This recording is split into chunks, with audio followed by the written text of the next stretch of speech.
Kitajska je pričela z gradnjo kitajsko-ruskega vzhodnega plinovoda. Delavci so pričeli z varjenjem cevi na 11 različnih lokacijah na trasi proge.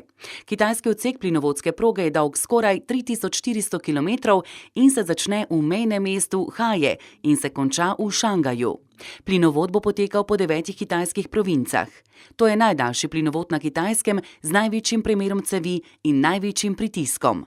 Letno bo po ceveh pretransportiranih 38 milijard kubičnih metrov zemeljskega plina, kar predstavlja približno 20% celotne porabe na Kitajskem in približno 5-kratno porabo v Šangaju.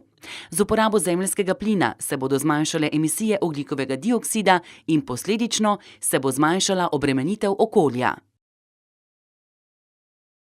Požari, ki so izbruhnili v bližini Santa Barbare v Južni Kaliforniji, so močno razredčili turiste. Mnogi so odpovedali svoje počitnice v tem delu Amerike. Santa Barbara se nahaja ob vznožju gore, kjer je 4. decembra izbruhnil požar in ogrožal življenja in imetja tamkajšnjih prebivalcev.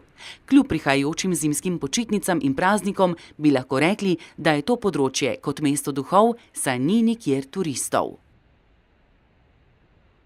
Rusko letalo A-50 z ruskimi vojaki je prispelo iz Sirije na rusko letališče. Letalsko posadko, ki se je vrnila v domovino, so pozdravili lokalni domačini in njihovi svojci. Ruski predsednik Vladimir Putin se je potrudil, da je večji del vojaškega kontingenta umaknil iz Sirije. Vojaki in svojci so bili navdušeni ob snidenju. V Atenah so na osrednjem trgu Sintagme postavili božično drevo in prižgali na tisoče drobnih lučk. Domačini in turisti so se udeležili slovesnosti ter prisluhnili nagovoru župana, ki jim je zaželel predvsem veliko veselja in optimizma v prihajajočem letu. Prebivalci pa si želijo, da država izstopi iz gospodarske krize in doživi večjo gospodarsko rast.